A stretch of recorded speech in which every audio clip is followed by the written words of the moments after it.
Awesome. And I have Stephen Davis here on the podcast today. And I'm super excited to have Mr. Davis here on the podcast because he is the owner and CEO of Total Wealth Academy here in Houston, Texas. You know, finances nowadays, I feel like it is such a critical aspect, and it always is. But now with inflation and rising gas prices and all the uncertainty that we have in our world today, I feel like this is a super powerful opportunity to have someone like Stephen here on the show to kind of give his expertise and help individuals and families gain financial freedom in their lives. And I'm honored to have you, Stephen, here on the show. And thanks for being here. Thank you. I'm really grateful to be here and happy to be here. Awesome, man. Well, let's dive right into it. Stephen, what's a little bit of your background, sir? How did you get into real estate? What kind of was the catalyst to get you towards that career path? You know, it really came down to a pay cut that I got that woke me up about the dangers of depending solely on a job for your income. What happened was I was working 60, 70 hours a week, and I placed first place in a national sales contest. They sent me to Hawaii for a week, because I'm so good and so valuable to the company. And literally within days of returning, they cut my pay by 20 grand a year. And, I was 27. I'm poking fun of myself, but what's a 27-year-old kid do with 70 grand a year? He spends 90. Right. A little thing called credit cards. Yeah. And so when the pay cut came, I got behind on my payments, lost my credit. I had no savings because I was a knucklehead. And I was reading a lot of books, but one of them, Warren Buffett, of course, we all know who he is. He had made a statement that hit me square in the face. He said, never depend on a sole source of income, always invest to create a second. And I was like, why didn't I see that the first time I read it? Wow. So needless to say, I couldn't sleep at night, and I was up on late night TV watching every infomercial that was there. Came across real estate, Carlton Sheets, Dave Delgado, Tommy Vu, all great guys. I learned a lot from each of them. And I took the last of my credit cards and bought every program I could get, and just started wholesaling at first because I had bad credit, no money. That's all I could do. Then eventually moved to flipping after I got my credit back in control and my debts paid off. Then I moved to single family rental. I eventually moved to small apartments. My first one was a little 10 unit. It was so cool when I look back on it, 1993, I literally bought that thing for $12,000 a unit. Wow. And put about 7 in it and didn't know what I was doing because I thought single family was the same as apartments. It's not. Right. So it took me about a year to get it stabilized. About 2 years, I started showing a profit. And then I moved to larger apartments until I was eventually invested in about 4,000 units. And I like the 200 plus unit, 200 to 700 unit. The economics of scale come in. Then I learned about a thing called passive investing because I recognized that I wasn't waking up in the morning excited about running an apartment. Right. But I did get excited about teaching. And I was teaching at a real estate investor group, mentoring and teaching. And it dawned on me that I need to roll over all my real estate into passive, where I do nothing and spend all my time, my 35, 40 hours a week, which is a healthy way to work. When you get above 40, you start losing your health. It's mentally, it's bad. So that's why I created Total Wealth Academy, was so I could spend my time teaching, which is what my passion is. I mean, when I wake up in the morning, generally around 4 a.m., I'm wide awake thinking about what I'm going to share on the radio show, what I'm going to share with my members. Whereas when I was running apartments, it wasn't the same passion. So that's what I do. I put all my money in real estate, but passively, and then I spend all my time teaching.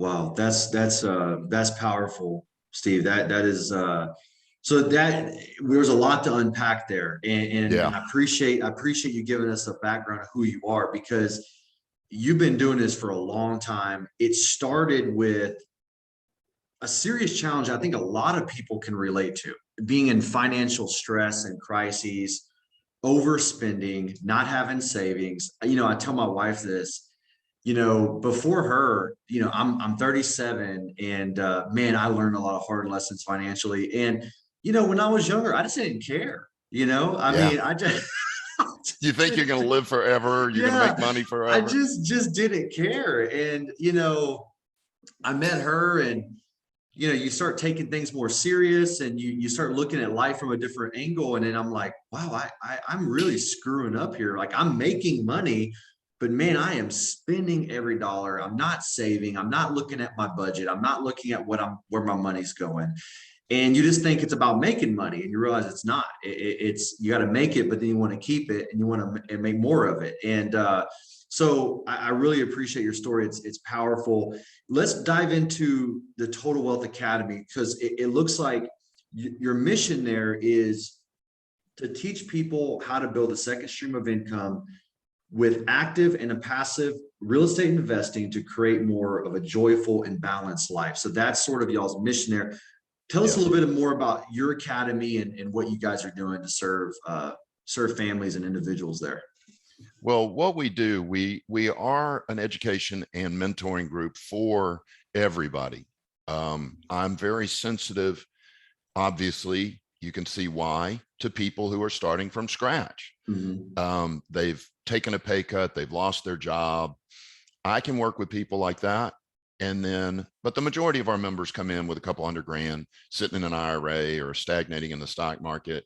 And we teach them how to buy single family houses, groups of single family houses, or invest passively in senior living complexes. I think our biggest is 296 beds. Apartment complexes, I think our biggest is like 705 units. And we just walk them step by step through the process with the coaches, with the consultants, so that they get past fear. My biggest thing, I think, that pushed me forward is I became callous to fear. Mhm. I began going, look, I'm scared to death, do it anyway. And Wow. that particular thought process, I don't think is easy for everybody to incorporate into their lives. Right. And when they have a mentor, someone right next to them that owns 20 houses already and is going, no, you should buy this little house, it gives them the confidence to take action that they wouldn't have if they're on their own.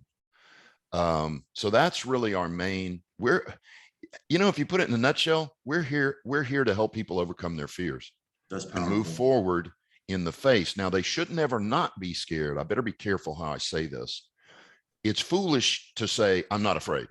You Right. should be, because if you're not, you're going to take risks you shouldn't take. You're Right. going to make mistakes. There's a healthy fear, but then there's a debilitating fear. Mm. So you want to have a little bit of fear, but get the information and move forward anyway. So that's That's what we help people do. Yeah, that's huge. And I feel like with finances in particular, it's a very emotional conversation, right? I mean, it's something that it affects every single person that walks this planet in this country. It's I don't know if this is true. This is what you hear, but it's one of the main contributing factors to divorce and family arguments, and Yeah. personal problems, and stress. And it's a really serious thing and very emotional. So I think it's powerful that you guys are kind of helping people overcome that. Um, what are some of the biggest fears you feel like people have? Is it not knowing where to start? Is it I don't know what I'm doing, or am I going to get a return on my? I mean, what are some of the biggest challenges you feel like you see people have when they first start with you guys at the academy? I think you're probably going to get a laugh out of this one when I finish it. It's fear of loss. And the funny Okay. thing is, the fear of loss is coming from people who currently have nothing. Wow. They have nothing to lose. Right. It's like, Yeah. hey, I'm broke. Well, invest in real estate. No, something might go wrong. Yeah. Well, you can't get much worse than you already are. Right. Go Right. ahead and take the risk. You got Yeah. nothing to lose. I think fear of loss, fear of failure is huge. And I remember when I was young, I didn't even accept that.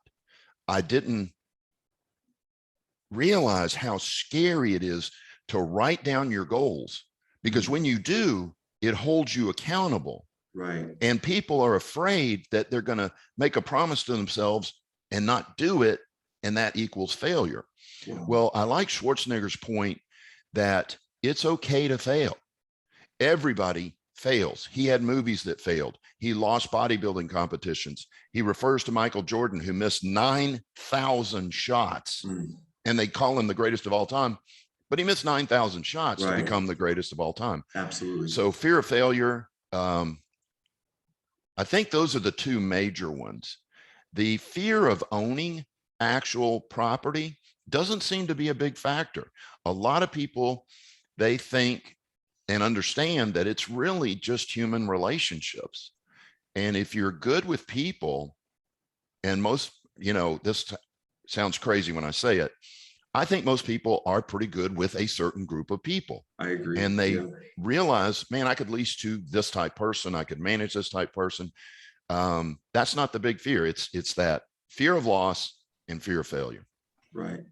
Do you feel like, as you guys are helping people with their finances and grow passive income, is it a lot of it's probably a personal development, as well, right? I mean, because I hear you talking about the mindset, and I feel like it's really important, because for me on my journey, starting off, I was a personal trainer for 10 years. Wow.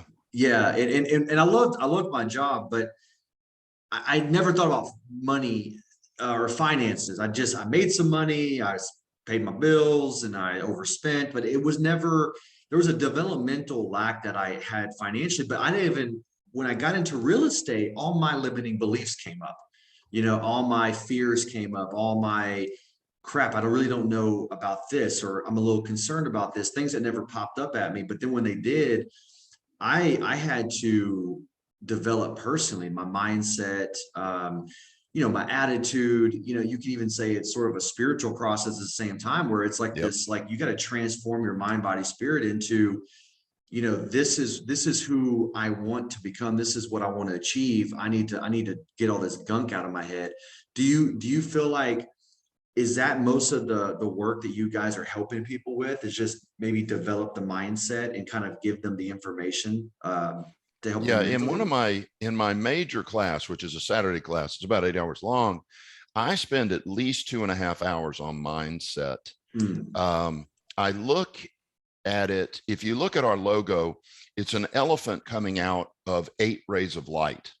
Oh, it's right behind me. Yeah. And each of those rays of light represents a different part of a balanced life: fitness, romance, family, spirituality, which you mentioned, which is so important, career, wealth.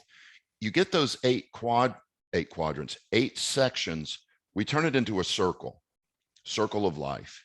And you need to spend time in each of those. So one of the things we do at Total Wealth Academy is we don't just teach them how to buy real estate. We have classes on romance, on fitness, on nutrition, because I'll give you an example out of the Saturday class. I spend an hour on exercise. Wow. I was a personal trainer for 5 years. Wow. I should have told you that. Yeah. I loved it. When you took a woman whose husband hadn't made love to her in 6 months, 80 pounds overweight, and help her lose 80 pounds, that is one of the most rewarding things in the world. When they come in a totally transformed person and they're in tears hugging you, man, that's rewarding. I bet you had that happen, and it's almost addictive. You don't want to leave that career because it's so rewarding. Yes. But anyway, I do teach people, you want your spirituality in check. You want your charities involved in your life. You want to be involved in charities. You want your career. You want your wealth, which is your investments. You want your fitness. Plus, I don't even see how people can do this without being fit, because they come home from work 8 hour day, 9 hour day, and they're tired. Right. It's like, you Right. got to understand, if you're tired after an 8 or 9 hour, you're out of shape. Absolutely. And it's going to be hard to 100%. build a second stream of income if you're not taking care of yourself. I love this. The way Stephen Covey puts it, it's sharpen the saw in 7 Habits of Highly Effective People. The question is, when you talk about exercise, have you ever been driving so much that you didn't have time to stop and get gas? Yes. You not exercising is without a doubt the most ridiculous concept in the world. Yes. It increases your energy levels, increases your sex drive, makes you feel good, makes you look good, reduces the risk of 135 age-related diseases, including Alzheimer's. Yes. Which it's progressive resistance exercise is the only thing they know that slows or stops Alzheimer's. Yes. Not everybody's doing it. Right. So yeah, I totally agree with you. It is a complete person that we're trying to help them create, because I knew a guy, $815 million in the bank when he blew his head off. Oh my God. Unbelievable. Wow. He had lost contact with his spouse. He had estranged his children. He was traveling all the time, and he got overweight, and he just lost all the other parts of a balanced life. No, at Total Wealth Academy, we are teaching them the whole circle, all 8 parts of a balanced life. I love that, Steve. I feel like that's the truth to life. That's the formula for success. I feel like some of the frustrations that I see, when I'm, looking out into the social media world that we live in nowadays is, it's just about the Lamborghini, or it's just about the money, or it's just about this. And it's like the symbols, but it's like, man, there's so much work behind the scenes that goes into building something successful, like having a successful business. You got to be a certain type of person. You have to live a certain type of life. You have to learn certain type of things. And there's so many factors. And I love the fact that you're addressing those topics with your students in your academy, because that's the truth. It would be easy just to say, hey, join the academy. I'm going to show you how to do some deals and you're going to make some money. But there's so many other factors that go into that that actually will help their success in the real estate. And I love the fact that you address all those. I think that's super powerful. I think it's hard. I think it's hard. I think it's a tough thing, man, because I think as humans, that's one of even myself, it's like, it's tough to be accountable for a lot of stuff. It really is. And like you said, I think that's one of the biggest challenges as people that we have. But having people like yourself and your mentors and your teachers in your academy to help support, it's an accountability, but you're supporting, them in their process too. And I think it's, let me tell you a quick story, because you're fit, you take care of yourself. One morning I had to call a group of 20 syndicators. These are the leaders of the apartment complexes, the self-storage complexes, the senior living. I only got a hold of 9 of them. Guess where 8 of them were? At the gym. And I'm pretty convinced the other 11 didn't answer their phone because they were at the gym. Yes. And I was like, you people have to understand. And we have their pictures all on the wall in our main seminar room. I go, look at those pictures. What do you notice consistent? They're all fit. It's a full body shot of each of them. Yeah. They're all fit. They all are leading a balanced life. That's who I like to invest with, is people who have a balanced life. And the funny thing is, that means they've got a lot to lose.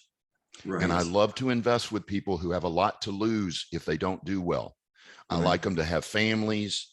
Devin Elder, one of the sponsors, syndicators, that guy's family is phenomenal. He's phenomenal. His whole character is phenomenal. He's fit. He loves his wife. I mean, man, I'll give him money anytime he wants it. Right. Because if he's doing a deal, he's going to be progressing that lifestyle. And he's got a lot to lose if he does a bad deal. So he's not going to do one. Right. I love that. And it's so true, because you got skin in the game, and it's not just about you. When you got family and you got other people that you're responsible for, you pay attention to everything, and I love that. Steve, let's talk about I feel like it's perfect timing. It's relevant to all the stuff that's kind of going on in our country financially. What first, let's talk about your financial philosophy. What, if in a nutshell, what would be your financial philosophy that you have that has helped you create success in your business and career? It's to counter, I think the word is counter intelligence, whatever. I'm not sure what the word is, but counterintuitive. First thing, I don't buy anything that doesn't cash flow. If the investment doesn't produce cash flow, to me, it's not an investment, it's speculation. Okay. And second, it would have to be, I want to help and serve people in a way that I get something out of it. Not just money though. Yeah. I remember going to an apartment complex that one of my students had bought, and this little Spanish lady who couldn't speak a word of English comes out yelling, and she's, a grandmother yelling in Spanish at me. And she comes up and I'm like, oh my gosh, something went wrong. So she's mad. She's about to kick my butt, give me a lecture. She comes up and she hugs me. Her daughter comes up and goes, I'm sorry, I'm sorry, I'm sorry. I'm like, no worries. I'll take a hug anytime I can get it. Yeah. And she goes, did you know that her grandkids couldn't play outside at this apartment complex before you guys bought it? There were so many drug addicts, so many drug dealers, and it was not safe. Now her kids play outside at night. They've got a giant, we put in a giant play area, 2 of them. And she was just in tears. I want whatever I'm doing, I want to be able to get that type of benefit from it, because that felt as good as helping that lady lose 80 pounds. Right. It just that thrill. So those are my 2 main factors. It's got a cash flow. If it's not cash flowing, then it's probably speculative. And there has to be a reward, and it's not just the money. Right. Because if you make a bunch of money and you're harming people, that's not going to work. It might work in the short term for some thief or something, but a good person wants that reward of helping and serving other people. The Dalai Lama put it this way: the purpose of our life is to be happy, but there's a catch. You're not going to be happy if you aren't helping and serving others. So that's 2 of my philosophies.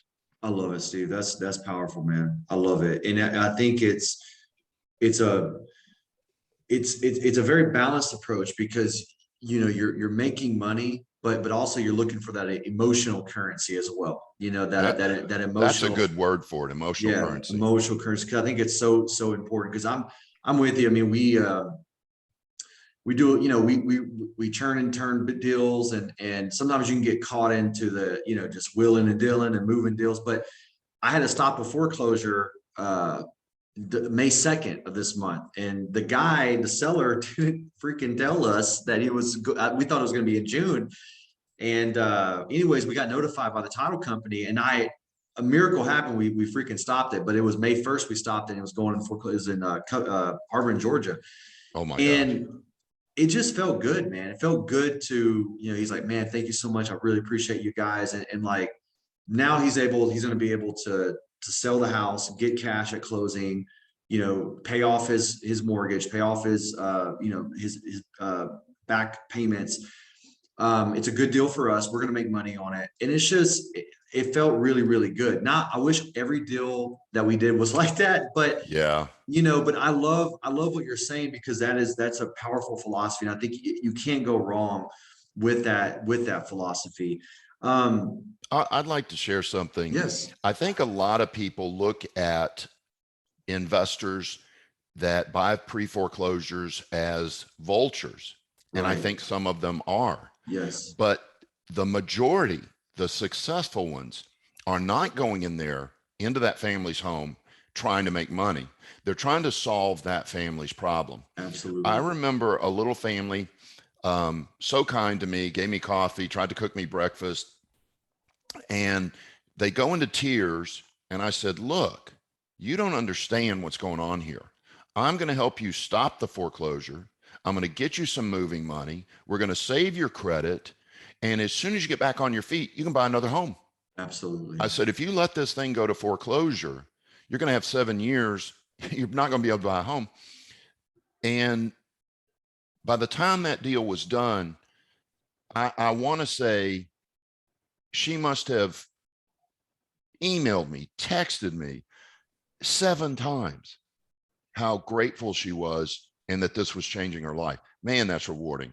And that's a good wholesaler. That's a good flipper. If you got a flipper or a wholesaler that just goes in there trying to rip the family off and get every dime out of the deal they can, those are vultures. Yes. But I don't see them succeeding. No. I see people like you, like Curtis, we were talking about earlier, Yeah. people who really care. They want to solve a problem. Absolutely, Steve. And I think that type of mentality, that does exist, unfortunately, in our business. But I think it exists on all industries and businesses. But they don't stick around. I just don't.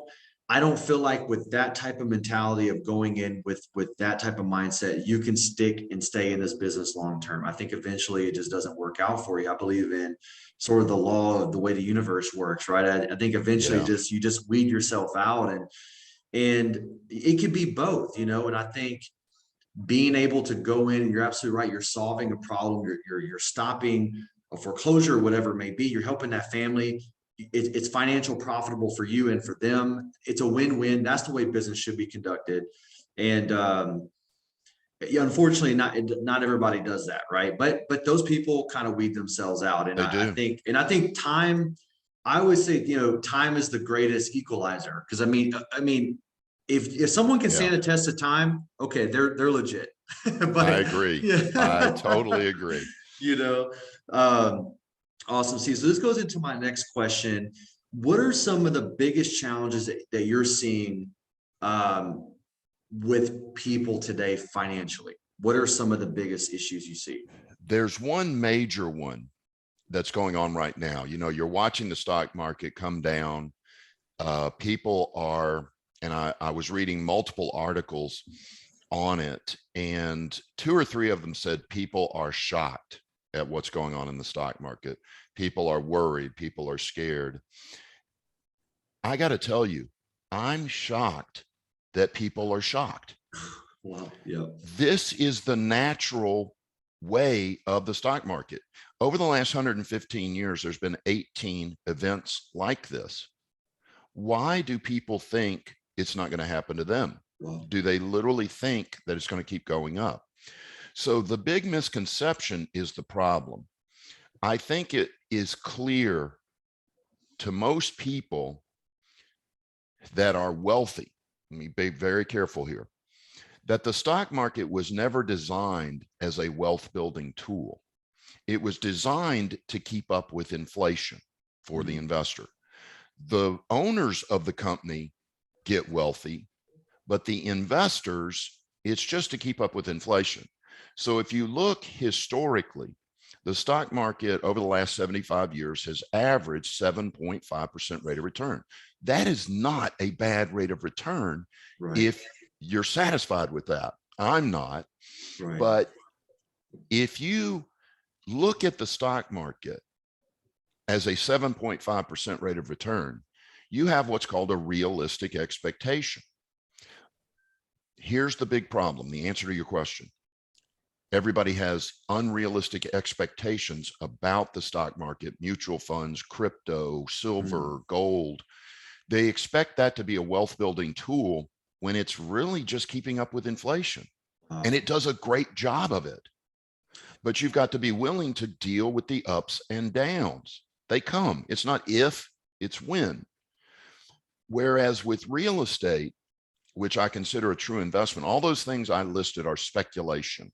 Buy low, sell high. That's the only way they make money. You buy it, you hope that it goes up in value. Right. Whereas with real estate, you got a thing called cash flow. So you go back to 2007 and 8 when the collapse came. I was in close to 4,000 units at that point, and they all dropped in value. Now I'm just making up numbers. If that was $200 million worth of real estate, it was now only worth 150 million. Did I Right. care? No, because the cash flow, 80 grand a month, was still 80 grand a month. Right. And it Absolutely. kept coming in. And then an amazing thing happened. It went up. Mm. Why? Because all the people losing their homes were moving where? Into Into rent apartments. houses and apartment complexes. Yes. Exactly. So the rents were going up. So continued cash flow. And then it's not if real estate's going to crash, it's when. But the wonderful thing is for both the stock market and real estate, it's not if it's going to recover, it's when. And it Right. did. Right. So the power of real estate compared to speculating in the stock market, mutual funds, and things like that is that cash flow. When the downtimes come, you don't care. The cash flow's still there. And it allows you to live in the reality that it is going to go up and down and you don't worry about it. Right.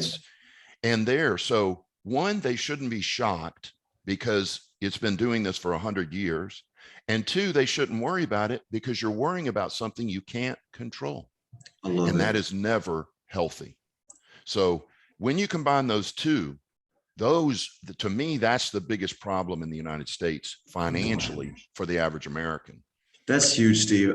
So as you're saying that, I'm literally processing it and sort of like having my internal dialogue. And this is financial literacy, though, right? Yes. This is financial IQ. And as you're talking, I'm listening to you. I'm like, light bulbs are going off in my head because where I'm at in my life.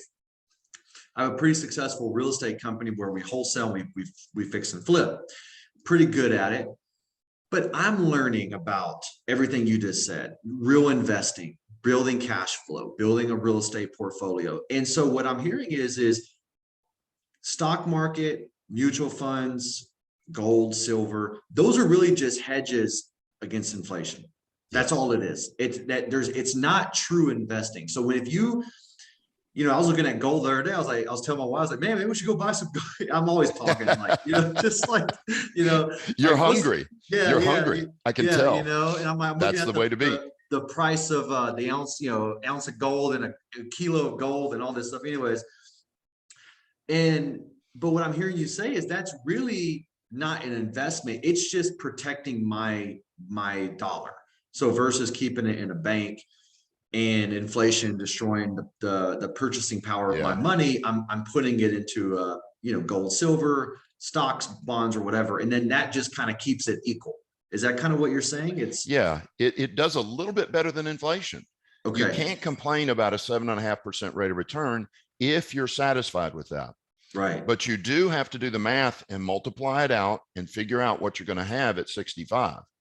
Okay. And from the 95% of the people, it's not enough. The 7.5% rate of return will not get you where you need to be by 65. The 5% of Americans who do retire wealthy, they all have second streams of income. They all invested for cash flow, and the majority of them used real estate to do that. Wow, that's huge. This is such a as I'm on this journey in life, it's such a disconnect with financial literacy. It's really amazing. Exactly what you just said. I think most people, if they heard you say that aren't in this space, they'd be like, wait a minute.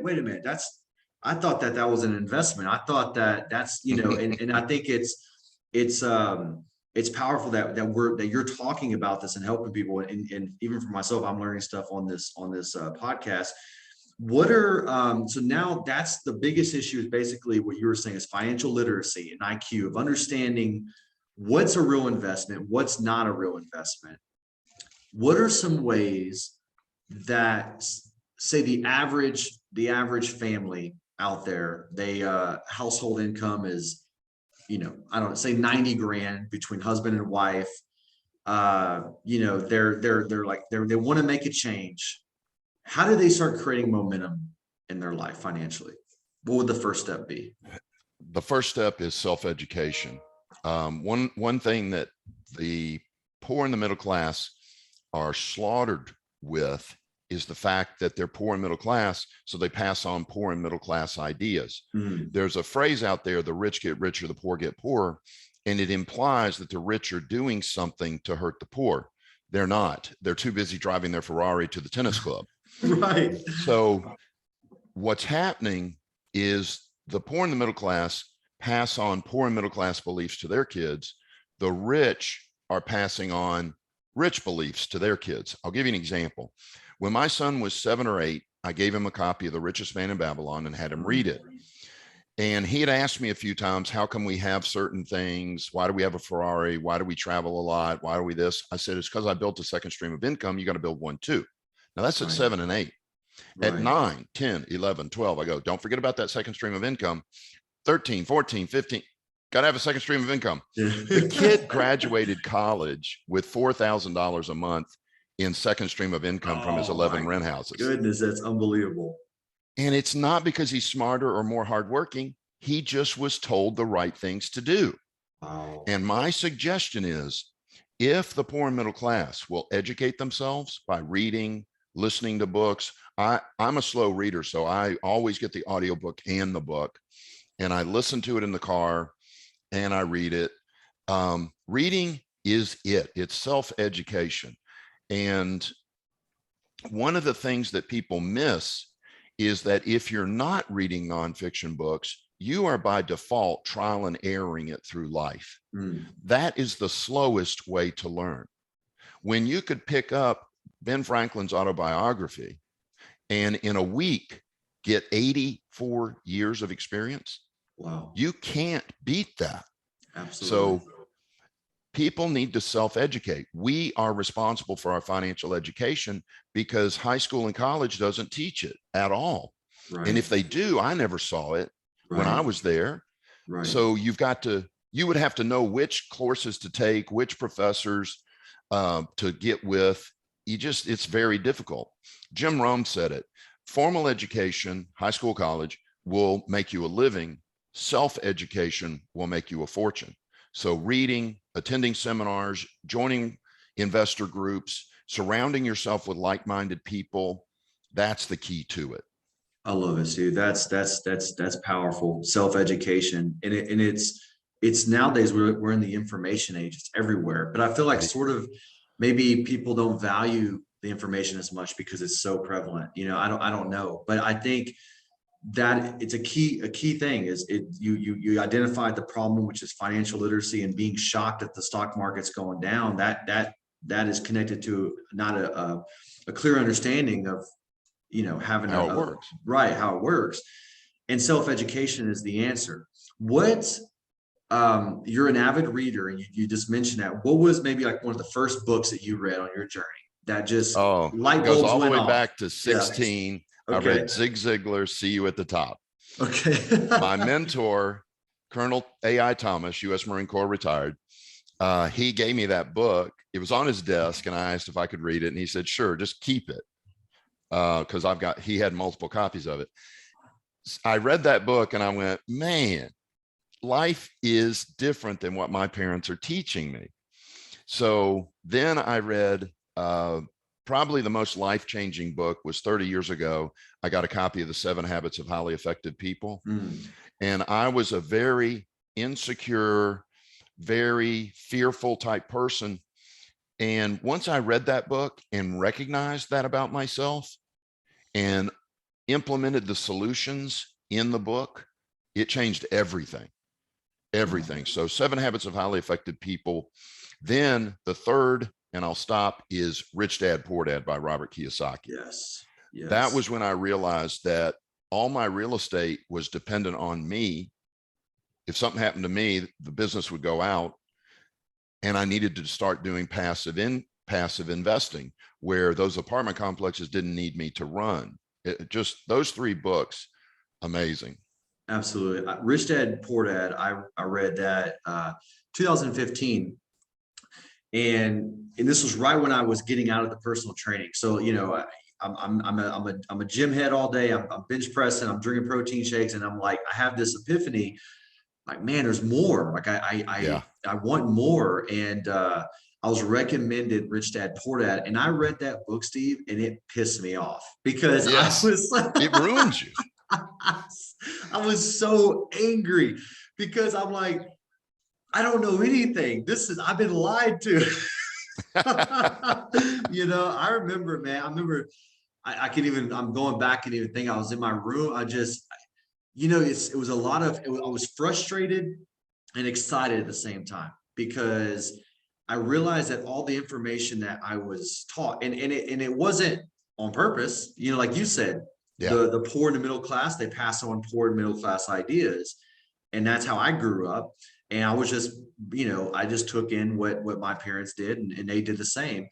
But when I read that book, I was like, I cannot believe, like, it was a very transformative time in my life. And the Stephen Covey book, I need to read. I've read that one time. I need to go back to that because you're the second person in the past 2 weeks that have said the same thing about the 7 habits of highly effective people. I need to go back and read that because I know that's a Yeah. really, really powerful book. What are some of your habits, Steve? What are some of the things that you do before we wrap up the episode that help you stay the course? That help you because obviously a lot of people, you're leading a lot of people, you're teaching a lot of people, you're mentoring a lot of people. What are some of the things that you do to kind of help you stay on top of your game, on a weekly basis or a daily basis? Well, I'm going to refer to Gary Vaynerchuk. He talks about being grateful. I always had a challenge with being grateful because I felt like if I was grateful, I would lose my edge of wanting more and to do better. That's how I feel. But the way he explained it, being grateful for what you have doesn't mean you let go of your goals. Right. You're allowed to be grateful for where you're at. When I look at my life, I've got a 35-year marriage. I've got a 30-year-old son who actually is on my radio show with me. He actually does the Wednesday show. Awesome. A daughter with 2 incredible grandkids, and she's helping me out at the company as well. I've got so much to be grateful for. It's ridiculous. And I still have my goals. So I think it comes down to 2 things. These would be my 2 most effective habits. 1, I wake up in the morning and I'm grateful. And 2, I review my written goals every week or 2. Wow. Now, when I first wrote them down, I did it every day. But now I've got them, pretty much gelled in my brain. But written goals and being grateful are the 2 most powerful tools in my life to keep me pushing forward. I love that, Steve. That is, that I feel like what you just said is you're content and grateful for where you are, but you're still striving for the next chapter. And I think that's a sweet spot, man. That is a sweet spot. And I think I've struggled with that because I'm with you. Like, yeah, I'm like, man, hold on, dude. I can't, if I'm grateful, I'm going to get lazy and I'm going to be, there's a difference between grateful and complacent. Absolutely. There's a difference between grateful and being satisfied. Yes. I'm not satisfied, but I'm grateful for what I got. Absolutely. That's powerful, man. That's powerful, Steve. Well, man, this was awesome, man. I really appreciate your time. I appreciate you being here with me today. And I'm excited for our event in June here in Houston with Ricardo and getting to meet you in person and see you speak. How can people reach out to you directly if they're interested in growing their wealth? Maybe they're already an investor, or maybe they just want to kind of get into that space. How can they reach out to the Total Wealth Academy and get connected with you guys? Well, there's 2 ways. The first is, of course, the website, totalwealthacademy.com. Okay. Totalwealthacademy.com will give you an overview of what we are. You'll see our mission statement, how we do it, and what we do. Then we offer a free sample class, and that would be the first step. But I'd like to offer your viewers a book. I've got a PDF book of The Richest Man in Babylon. Wow. And all they have to do is email me. Just put book. You don't have to say anything. Just put book in the subject line and I'll know to send it to you. Just steve@totalwealthacademy.com. Steve@totalwealthacademy.com. Say, I want that book. That book is the starting point for my son, I believe is the starting point for most people. Awesome, Steve. With that, I love it, man. That's powerful stuff. I'll have that in the notes on the episode. Thank you, man. Thank you for your time. Thank Thank you you. for your knowledge, and looking forward to connecting more in the future, Steve. Thank you. Thank you. All right, man. Bye.